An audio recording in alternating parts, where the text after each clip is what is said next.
इंदौर के पलासिया थाना क्षेत्र स्थित मेडिकेयर हॉस्पिटल में 63 वर्षीय प्रशांत खंडेलवाल नाम के मरीज को गलत इंजेक्शन लगाने से तबीयत खराब हुई। मरीज वेंटिलेटर पर पहुंच गया। जिंदगी और मौत से लड़ रहा है मरीज। दरअसल मरीज के परिजनों ने आरोप लगाया है कि 24 नवंबर को उनके पिता प्रशांत खंडेलवाल को मेडिकेयर हॉस्पिटल में लीवर और किडनी के पेशेंट है, उनको परिचित डॉक्टर ने मेडिकेयर हॉस्पिटल में एडमिट कराने का बोला था।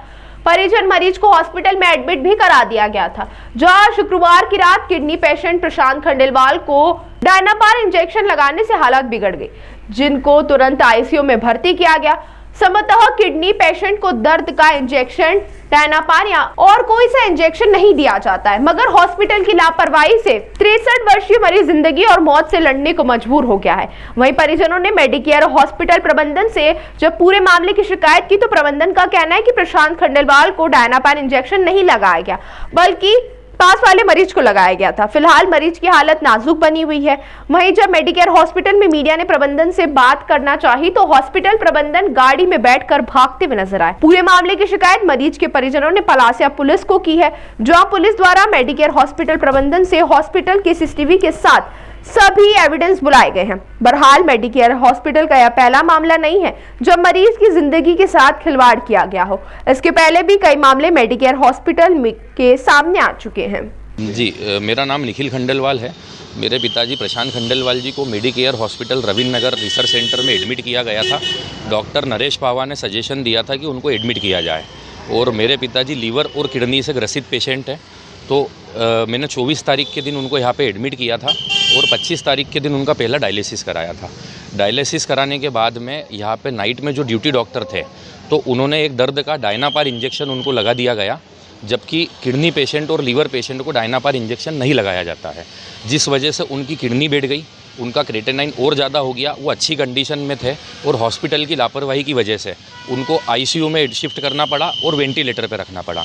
और वेंटिलेटर पर रखने के बाद जब मैंने हॉस्पिटल से ये बात बोली कि ये आपने कैसे लगा दिया, तो वो बोलते हैं कि हमने नहीं लगाया, ये हमने गलती से लिख दिया है 3 नंबर, ये लगाया गया है 4 नंबर पेशेंट को, जबकि 4 नंबर पेशेंट कैंसर पेशेंट है। मैंने 4 नंबर के पेशेंट के डॉक्टर से बात करी तो उन्होंने भी उस चीज़ को डिनाई कर दिया। उन्होंने भी बोला कि ये इंजेक्शन ना हमने बोला लगाने का, ना हमारे द्वारा लगाया गया।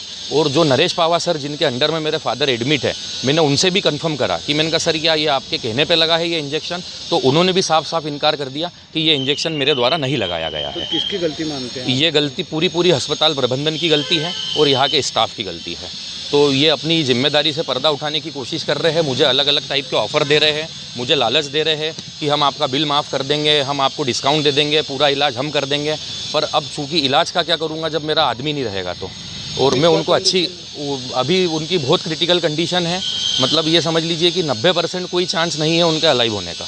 ये लापरवाही से हुआ क्या है। पिताजी का नाम? पिताजी का नाम प्रशांत खंडेलवाल है, आईसीयू में 3 नंबर बेड पे एडमिट है। कितनी उम्र होगी उनकी? 63 वर्ष आयु है। जी, ये हमारे यहाँ एक आवेदन दोनों पार्टियों के द्वारा दिया गया है। मेडिकेयर हॉस्पिटल है, वहाँ पे 24 तारीख को प्रशांत खंडेलवाल कोई पेशेंट हैं जिनके पुत्र हैं निखिल खंडेलवाल, उनने एक आवेदन दिया है और मेडिकेयर हॉस्पिटल से भी एक आवेदन आया है। दोनों पक्षों से एप्लीकेशन आई है। उसमें पेशेंट के परिजनों का ये कहना है कि 24 तारीख को जब ये पेशेंट लीवर और किडनी के इलाज के लिए एडमिट हुआ था तो ड्यूटी डॉक्टर जो थे उन्होंने कोई दूसरा इंजेक्शन दे दिया डायनापार, जिसका नाम नहीं बता रहे हैं। तो उसके बाद उसकी तबीयत और ज़्यादा बिगड़ गई, ऐसा उनका कहना है परिजनों का, और अभी शायद वो क्रिटिकल कंडीशन में बताया जा रहा है। तो अभी इस दोनों पक्षों से आवेदन आया है, इसमें हम सीसीटीवी फुटेज और जो भी तथ्य इस पर दोनों पक्षों के पूछताछ करके बयान लेके जो भी कार्रवाई होगी वैधानिक करेंगे।